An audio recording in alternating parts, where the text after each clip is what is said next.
दाग दुनिया ने दिए, जख्म जमाने से मिले, हमको तोहफे ये तुम्हें दोस्त बनाने से मिले।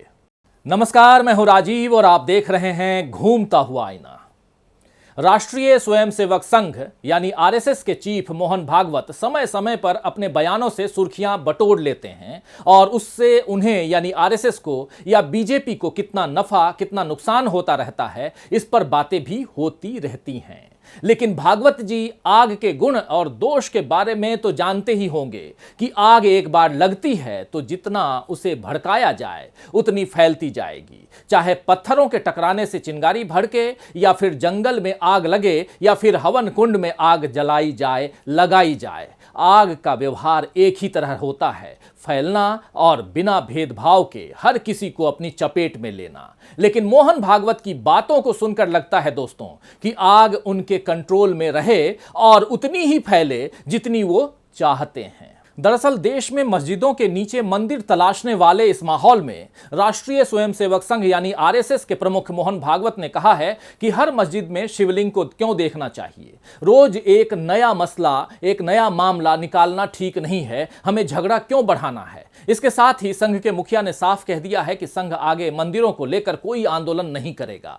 भागवत की इन बातों पर अगर यकीन करें दोस्तों तो समझ में आ रहा है कि बीजेपी की हालत खराब हो रही है। यह साफ नजर आ रहा है कि बीजेपी अपने ही बनाए गड्ढों में गिर सकती है, क्योंकि सत्ता हासिल करने के लिए तो जो चालें बीजेपी और उसने अब तक चली हैं, अब वो उस पर ही उल्टा वार कर रही हैं। आप जानते ही हैं कि हिंदुत्व की सीढ़ी पर चढ़कर बीजेपी ने सत्ता की मंजिल पाई है। एक बार नहीं बल्कि बार बार बीजेपी ने सांप्रदायिक ध्रुवीकरण का खेल किया, जिसमें उसे कामयाबी भी मिली। लेकिन जैसे ही एक रिकॉर्ड को आप बार बार चलाओ, आप बार बार अगर एक रिकॉर्ड को चलाते हैं, सुनते जाते हैं, तो वो घिस जाता है और उसमें से खराब आवाज निकलने लगती है। शायद वैसा ही हाल अब बीजेपी का भी हो गया है। राम मंदिर के बाद बीजेपी ने मथुरा और काशी के मस्जिदों पर अपनी निगाह डाली और उसके बाद तो देश में सिलसिला ही चल पड़ा है कि हर मस्जिद पर सवाल उठाओ, पूछो कि ये किस मंदिर के नीचे या किस मंदिर को तोड़ करके बनाया गया है, क्या इस मंदिर के नीचे शिवलिंग है। ऐसे सवाल किए जा रहे हैं।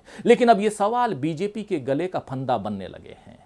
लोग चाहते हैं कि आप उन्हें बेरोजगारी और महंगाई जैसे सवालों के जवाब बताएं, उन्हें बताएं कि उनके जीवन में अच्छे दिन कब आएंगे, कब उनका जीवन सरकारी विज्ञापनों से बाहर भी खुशहाल दिखेगा, कब ऐसा वक्त आएगा कि सरकार को अपने काम की तारीफें खुद ही न करना पड़े बल्कि लोगों के जीवन पर उन कामों का असर अपने आप दिखने लगे। लेकिन इन सवालों के जवाब तो मिल ही नहीं रहे।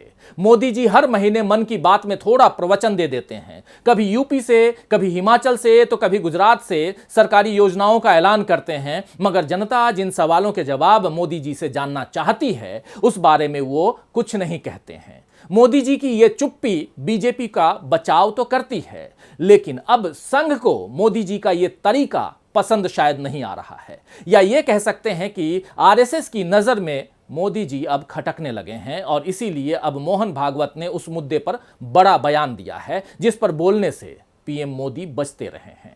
देश में मंदिर मस्जिद को लेकर रोज रोज नए विवाद खड़े हो रहे हैं, जिस पर मोदी जी ने बिल्कुल मौन साध लिया है। खुद उनके संसदीय क्षेत्र यानी वाराणसी में ज्ञानवापी मस्जिद को लेकर नए नए दावे किए जा रहे हैं, जिससे माहौल बिगड़ रहा है, मगर मोदी जी मुंह खोलने को तैयार ही नहीं है। यही हाल दूसरे मुद्दे का भी है। देख लीजिए, अनुच्छेद 370 खत्म करके कश्मीर में विकास के दावे कर रहे थे मोदी जी, लेकिन विकास के दावे ही नहीं, द कश्मीर फाइल्स की भी उन्होंने खूब तारीफ की थी। लेकिन अब कश्मीरी पंडितों का वहां से पलायन हो रहा है, तो फिर वो चुप क्यों हैं? गुजरात चुनाव जीतने के लिए बीजेपी इतनी तत्पर है कि उसने उन हार्दिक पटेल को पार्टी में शामिल कर लिया जो अब तक बीजेपी और उसके बड़े नेताओं को खूब भला बुरा कहते थे। तो चाहे धर्म का मसला हो या फिर राजनीति का हो या चुनाव का, बीजेपी हर चाल में मात खा रही है। उसके फैसले उस पर ही भारी पड़ रहे हैं। और आज आईने की नजर से दोस्तों इसी की पड़ताल हम करेंगे और यह भी समझेंगे कि बीजेपी को कहां कहां से मिल रही हैं चुनौतियां जो हिला सकती हैं उसकी सत्ता। लेकिन शुरुआत करते हैं दोस्तों मोहन भागवत के बयान से। ज्ञानवापी मस्जिद पर मचे हंगामे और उसके साथ ही मथुरा में शाही ईदगाह पर हिंदूवादियों के दावे ठोकने के बीच संघ प्रमुख मोहन भागवत ने कहा है कि हम इतिहास नहीं बदल सकते। मोहन भागवत ने कहा कि ठीक है कि ऐसे कुछ प्रतीकात्मक स्थानों के बारे में हमारी कुछ विशेष श्रद्धा थी, लेकिन रोज एक नया मामला निकालना ये भी नहीं करना चाहिए। हमको झगड़ा क्यों बढ़ाना। ज्ञानवापी के बारे में हमारी कुछ श्रद्धाएं हैं, परंपरा से चलती आई हैं, हम कर रहे हैं, ठीक है, परंतु हर मस्जिद में शिवलिंग क्यों देखना। वहीं इस्लाम, मस्जिद और मुस्लिमों पर मोहन भागवत ने कहा कि वो एक पूजा है, ठीक है, बाहर से आई है, लेकिन जिन्होंने अपनाई है वो मुसलमान, वो बाहर से संबंध नहीं रखते। ये उनको भी समझना चाहिए। यद्यपि पूजा उनकी उधर की है, उसमें वो रहना चाहते हैं तो अच्छी बात है। हमारे यहाँ किसी पूजा का विरोध नहीं है, सबकी मान्यता और सबके प्रति पवित्रता की भावना है, लेकिन हम समान पूर्वजों के वंशज हैं, परंपरा हमको समान मिली है। मोहन भागवत ने कहा कि एक राम जन्मभूमि का आंदोलन था जिसमें हम अपनी प्रकृति के विरुद्ध किसी ऐतिहासिक कारण से उस समय सम्मिलित हुए। हमने उस काम को पूरा किया। अब हमको कोई आंदोलन करना नहीं है, लेकिन अब भविष्य में संघ किसी मंदिर आंदोलन में नहीं शामिल होने वाला है। तो मोहन भागवत की बात से यही समझ में आता है कि राम मंदिर के आंदोलन में संघ बेमन से शामिल हुआ था और अपनी प्रकृति के खिलाफ जाकर उसने किसी ऐतिहासिक कारण के लिए यह काम किया। क्या मोहन भागवत बताएंगे कि बीजेपी को सत्ता में लाना यह ऐतिहासिक कारण था या फिर देश में बंटवारे जैसा माहौल खड़ा करना इसका मकसद था। आरएसएस ने चाहे बेमन से राम मंदिर आंदोलन में साथ दिया हो, लेकिन उसका नतीजा तो देश को आज तक भुगतना पड़ रहा है और शायद आगे भी भुगतना पड़े। अब जब मंदिर बनने लग गया है और बाकी जगह इसी तरह की तैयारी बीजेपी करना चाहती है, तो अब आरएसएस ये ऐलान कर रहा है कि संघ किसी मंदिर आंदोलन में शामिल नहीं होगा। तो क्या अब मथुरा और काशी से संघ खुद को अलग कर लेगा? क्या अब संघ यानी आरएसएस और बीजेपी की राहें अलग अलग हो जाएंगी? क्योंकि बीजेपी तो अब भी हिंदू और मुस्लिम मुद्दे के भरोसे ही राजनीति कर रही है, ध्रुवीकरण के भरोसे ही राजनीति कर रही है। क्या संघ के साथ और समर्थन के बिना बीजेपी के पैर राजनीतिक जमीन पर टिके रह पाएंगे? क्या अटल और आडवाणी की जगह अब मोदी, शाह और योगी की कोई नई बीजेपी खड़ी हो जाएगी? और अगर ऐसा हुआ तो क्या जनता इस नई बीजेपी को स्वीकार कर पाएगी? ऐसे कई सवाल मोहन भागवत के बयान के बाद से उठ रहे हैं। वैसे बीजेपी अब काफी बदल चुकी है। उसका मंदिर का एजेंडा तो पुराना है, मगर उसे आगे बढ़ाने वाले नए नए चेहरे हैं। कुछ चेहरे पुराने भी हैं, मगर मोदी और शाह की नई बीजेपी पुराने चेहरों से छुटकारा पा रही है, जो बीजेपी में टूट के संकेत हैं। बीजेपी में हाशिए पर कर दिए गए पुराने चेहरों में अब मुख्तार अब्बास नकवी का नाम भी शामिल हो गया है। केंद्रीय अल्पसंख्यक मामलों के मंत्री मुख्तार अब्बास नकवी का राज्यसभा में कार्यकाल समाप्त हो रहा है और 10 जून को होने वाले राज्यसभा चुनाव में भाजपा ने उन्हें उम्मीदवार नहीं बनाया, जिसका मतलब है कि संसद के उच्च सदन के मौजूदा दौर के चुनाव संपन्न होने के बाद भाजपा का संसद के किसी भी सदन में कोई मुस्लिम सदस्य नहीं होगा। वैसे बजट सत्र तक भाजपा के पास 3 मुस्लिम सांसद थे, मुख्तार अब्बास नकवी, भाजपा प्रवक्ता सैयद जफर इस्लाम और पत्रकार से नेता बने एमजे अकबर, और तीनों राज्यसभा में थे। लोकसभा में कोई नहीं था। ये अपना 6 साल का कार्यकाल जुलाई तक पूरा करने वाले हैं और यदि उन्हें फिर से नामांकित नहीं किया जाता है तो संसद में भाजपा के पास कोई भी मुस्लिम चेहरा नहीं होगा। लोकसभा में भी भाजपा के नेतृत्व वाले राष्ट्रीय जनतांत्रिक गठबंधन में भी सिर्फ एक ही मुस्लिम सदस्य है। महबूब अली खैसर बिहार की खगड़िया सीट से लोक जनशक्ति पार्टी यानी एलजेपी से सांसद हैं, क्योंकि 2019 में लोकसभा चुनाव लड़ने वाले भाजपा के सभी 6 उम्मीदवार हार गए थे। वैसे भी देश के 28 राज्यों में भाजपा के कुल 1378 यानी 1378 विधायक हैं। मोटे तौर पर केवल एक विधायक मुस्लिम मिलता है, वो हैं असम के नुमल मोमिन। तो सबका साथ सबका विकास की बात करने वाले मोदी जी अपने साथ मुस्लिम सांसदों को नहीं रख रहे हैं, ये तो साफ दिख रहा है। वैसे कहा यह भी जा रहा था कि बीजेपी मुख्तार अब्बास नकवी को उत्तर प्रदेश की रामपुर लोकसभा सीट पर उपचुनाव में अपने उम्मीदवार के तौर पर लड़ने के लिए कह सकती है, लेकिन ऐसा नहीं हुआ दोस्तों। वहां से किसी और को टिकट दे दिया गया है। यहां से खड़े होने का मतलब बुरी तरह हारना भी होगा, क्योंकि ये आजम खान का गढ़ है, जो अब जेल की सलाखों से बाहर हैं और यहां अपनी मर्जी का प्रत्याशी सपा से उतरेंगे, जिसमें 99% संभावना यही है कि समाजवादी पार्टी उम्मीदवार की ही जीत होगी। तो ऐसी हाल वाली सीट पर नकवी जाएंगे या नहीं, ये कहा जा रहा था। देखना होगा, ऐसा होगा वैसा होगा, बातें हो रही थी, लेकिन अब साफ हो चुका है कि अब नकवी को नहीं उतारा जा रहा है, यानी नकवी अब बनवास पे हैं। वैसे अब मोदी जी को मतलब यानी कि मोदी जी अब सीधा का सीधा मतलब जो है 2024 के चुनावों से ही साध रहे हैं और उनकी पूरी नजर 2024 के चुनाव पर है। और तब तक योगी आदित्यनाथ उत्तर प्रदेश में बीजेपी के एजेंडे को संभाले हुए हैं ही।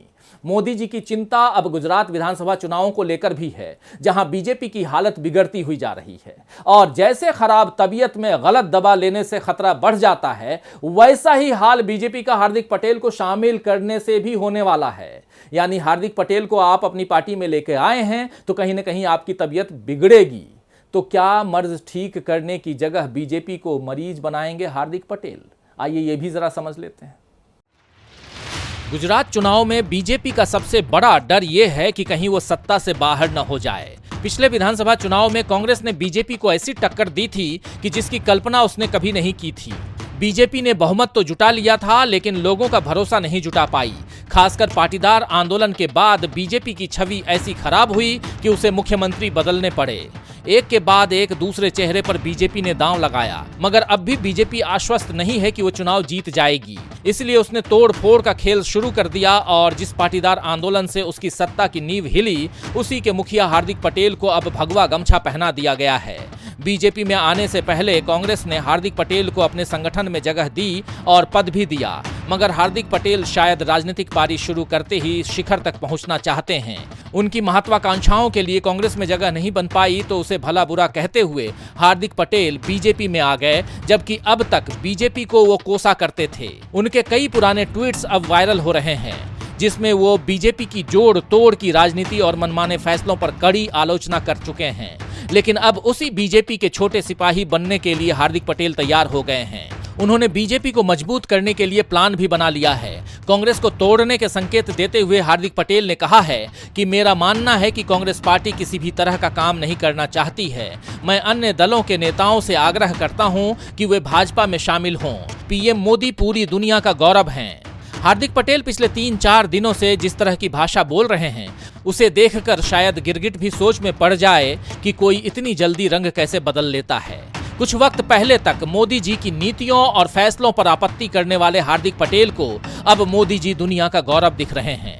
उनके नेतृत्व में काम करने का मौका मिले तो हार्दिक पटेल का जीवन धन्य हो जाए। कुछ इस अंदाज में वो बीजेपी और मोदी जी की तारीफ कर रहे हैं। लेकिन हार्दिक पटेल की इन बातों से पाटीदार समुदाय के उन लोगों को बड़ी तकलीफ होगी जिन्होंने पाटीदार अनामत आंदोलन के वक्त सारे खतरे मोल उठाकर बीजेपी का विरोध किया था।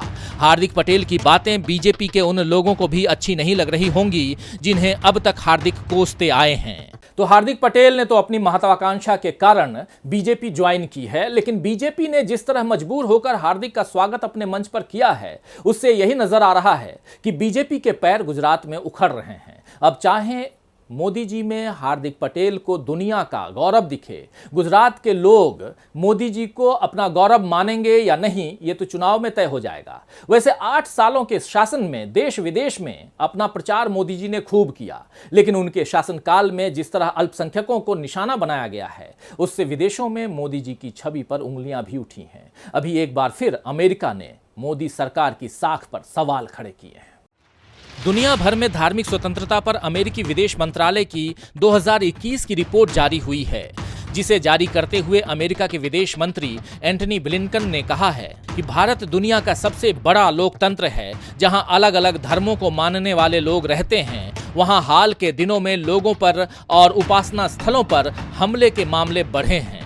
भारत का जिक्र करते हुए अमेरिकी विदेश मंत्रालय की रिपोर्ट में कहा गया है कि पुलिस ने ऐसे गैर हिंदुओं को गिरफ्तार किया जिन्होंने मीडिया या फिर सोशल मीडिया पर कुछ ऐसा लिखा जिसे हिंदुओं और हिंदुत्व के लिए अपमानजनक बताया गया। रिपोर्ट में त्रिपुरा, राजस्थान और जम्मू कश्मीर में मुस्लिमों के साथ हुई लिंचिंग की घटनाओं का भी जिक्र किया गया है। इससे पहले अमेरिकी अंतर्राष्ट्रीय धार्मिक स्वतंत्रता आयोग यानी USCIRF ने विदेश मंत्रालय से सिफारिश की थी कि वो भारत को विशेष चिंता वाले देशों की सूची में डाल दे। आयोग की तरफ से बीते 3 सालों से ये सिफारिश की जा रही है, लेकिन भारत को अभी तक इस सूची में नहीं डाला गया है। तो अमेरिका ने भारत को अब तक विशेष चिंता वाले देशों की सूची में शायद इसलिए नहीं डाला है क्योंकि उसे यहां के लोगों पर भरोसा है कि वो राजनीति के कारण अपनी उदारवादी विरासत और परंपरा को नहीं भूलेंगे। हालांकि जिस तरह देश में माहौल खराब हो चुका है, उससे अमेरिकी क्या, भारत के लोगों को भी चिंता करना चाहिए।